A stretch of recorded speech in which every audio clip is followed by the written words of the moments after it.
This is your man's the man about town, Petty Murphy, reporting to you live from the back of the classroom with Akata News Network. What is that? Wait a minute. Stay tuned. Breaking news. Europe was cracking. So yeah, in light of recent events and certain conversations that have been brought to the forefront because of what's going on in the current climate of the United States of America and its people and different cultures, right? The whole conversation of black Americans and their lack of culture or lineage has really been pushed to the forefront.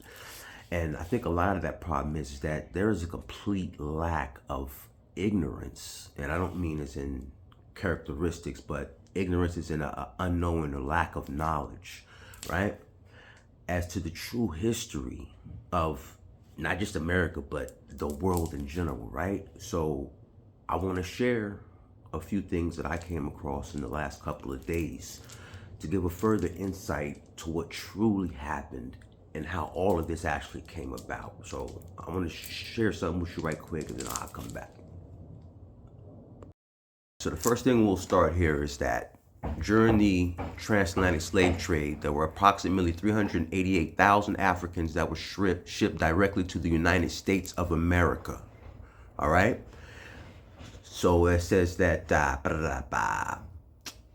population grew to 4 million by the 1860s. Now, I want you to remember what they told you they actually used for slave ships and how many slaves they could hold. And they also had the whole cargo come across the Atlantic and how long that voyage took, right? So from the beginning of the slave trade, from 1492 until slavery was abolished, there were 388,000 bodies brought from Africa, from the west coast of Africa through the Horn of Africa to South Africa to the United States of America. Out of the 12.5 million that were sent across, out of the 12.5 million bodies that were stolen from Africa, only 388,000 came to the United States of America. All right?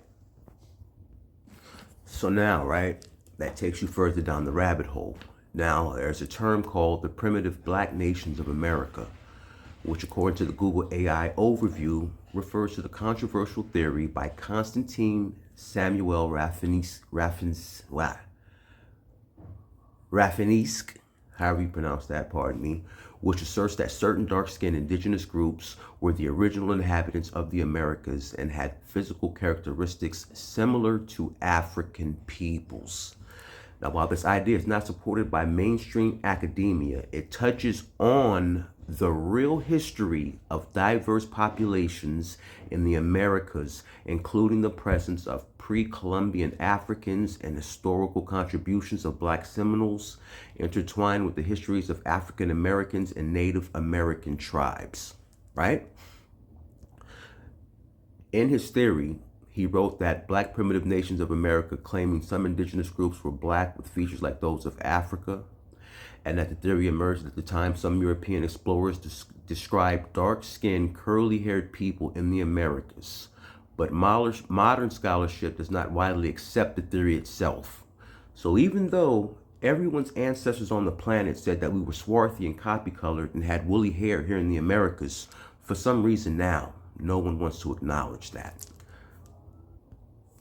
As you go further on, it talks about the pre-Columbian presence, where some research suggests many Africans have arrived in the Americas before Columbus, citing archaeological evidence like the Olmec Stonehenge with African features, right? And potential voyages from the Mali Empire, which we already know to be historically true. Now, the Black Seminoles and other subgroups. If you drop down to the second one right here, relationships with tribes. These groups have deep, complex history, and their identity often includes the legacy of freedmen who were formerly enslaved by the members of the 5 civilized tribes: Cherokee, Chickasaw, Creek, Seminole, and Choctaw, right? And you can go through all this on your spare time. Now, you can literally go on to Google and you can actually buy a copy. In fact, if you go to the libraryofcongress.gov, you should actually be able to find this book by Professor Constantine, where you can actually read it for free, and all the information is laid out for you. It literally says there were two types of Indians when the Europeans landed here.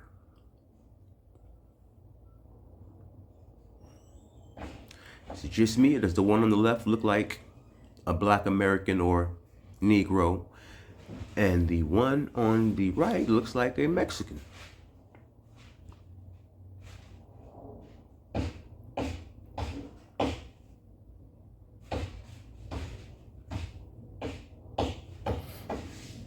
Now this is all artwork from the 1700s. This was not some barren land of a bunch of savages. It was already civilized.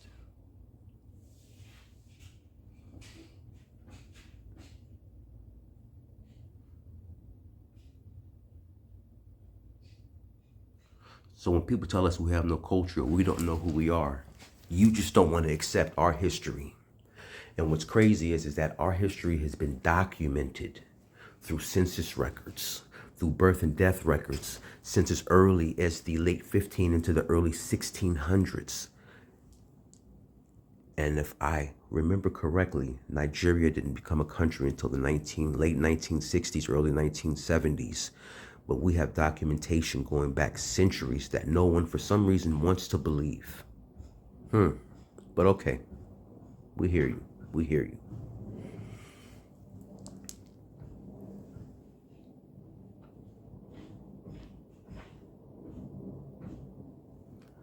Wow.